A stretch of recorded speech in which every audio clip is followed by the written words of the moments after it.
Okay, I'm gonna go over the construction of this mounting bracket for the InMotion case.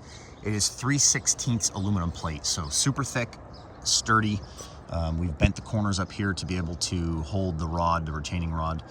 You'll notice there are 2 rubber bushings in here.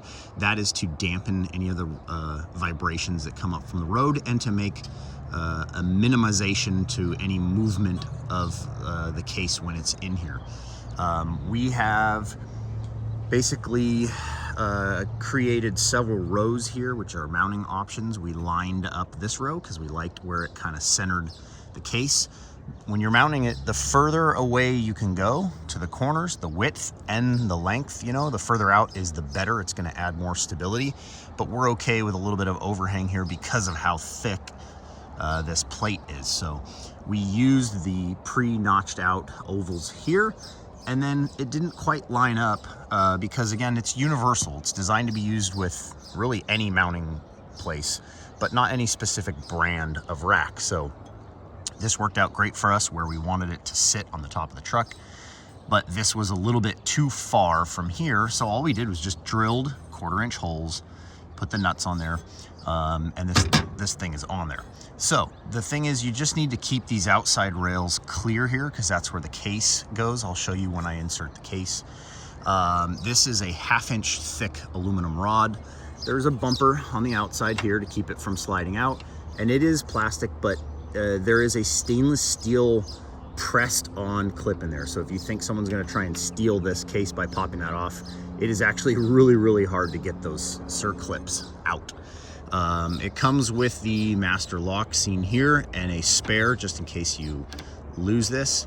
And then now I'll just go over kind of how you put the case onto the rack. Okay, here we have the underside of our rack, and you can see that we have installed the mounting plate here with the hardware that is included. It is a super simple install, literally 2 bolts that you pull out, 2 bolts that you put in. Now I'll show you how that goes onto the top of the rack. Okay, we removed the key and we pushed the rod just off to the side. It doesn't have to be all the way out. It just has to keep this area clear here. And we've set the case on top. It's kind of resting on the plate, but not all the way inserted. What you're gonna do then is just slide the case forward. And what you want is for this bottom plate here to just slide inside between the gap between the lower plate and the upper plate where the nuts are. So you can see here our case is flush. If you look from the outside here, this is all smooth and lined up here. You're in a good position and the rear of the case is seated. So now we come to the front and you can see that where our rod is here is lined up. We're gonna go ahead and push that rod so that it goes right through this hole, and then put the lock on. The rubber bumpers are resting against the bottom of the handle, again, to just kind of dampen the vibration and minimize any movement in the case. Okay, you can see we've slid the rod through the handle, and then we go ahead and just attach our lock. We designed it so that you can literally just push it right against the case and it is locked there. It'll pivot and sit down nice and flush. You can see you got a perfect fit there.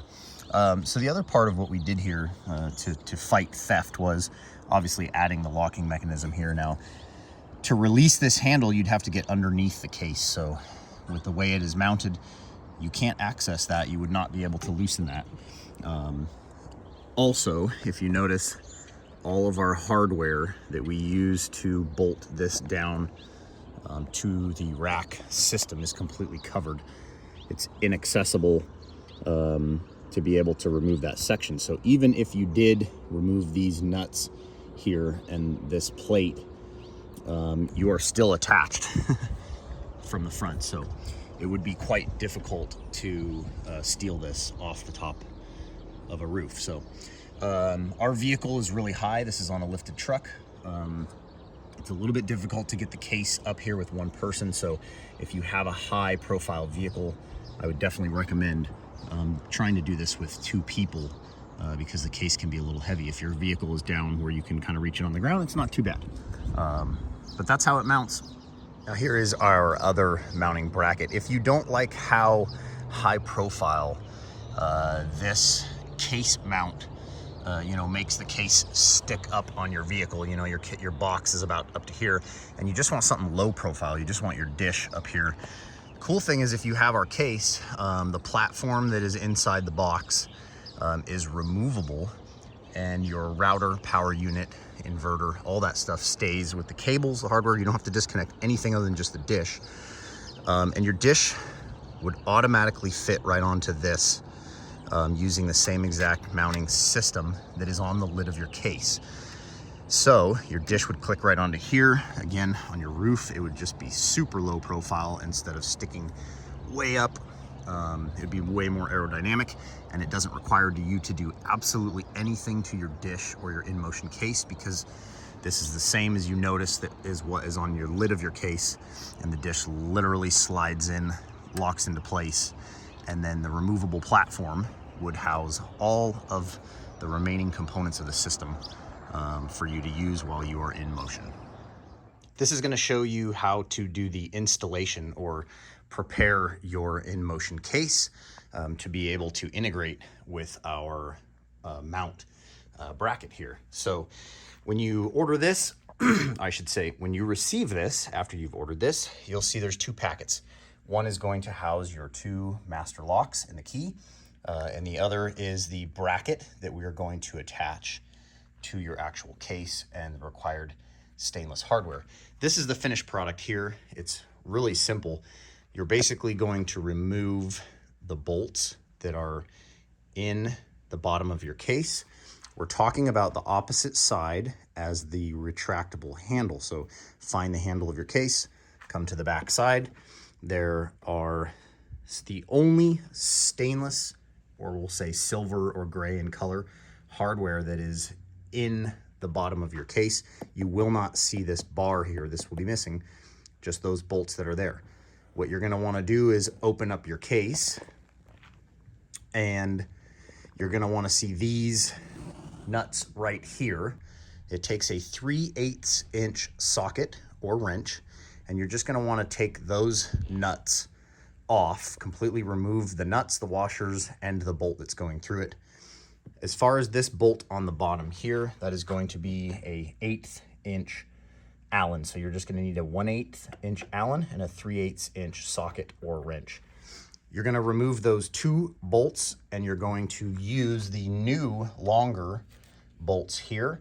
You're going to want to make sure that the countersink edge, it's kind of shaped like a cone, fits down into this cone. The finished product is going to be a nice flat mount there, and then you're just going to reattach the nuts on the inside of the case and tighten them down snug. If you notice that these 2 black washers here are not included in your hardware case, that's okay. They're not supposed to be in there. Your hardware is the appropriate length and you do not need those. If those did come in your case, the only reason those are in there is it's a small spacer here that goes underneath the knob and just creates a little bit of space so your knob is a little taller. We just had different knobs, so if this is included in your case, this is where it goes, and it will look like that in your package. If it is not there, don't worry, it's not supposed to be there. You're still good. You will still put the knob on top of the thread above the nut and screw it down.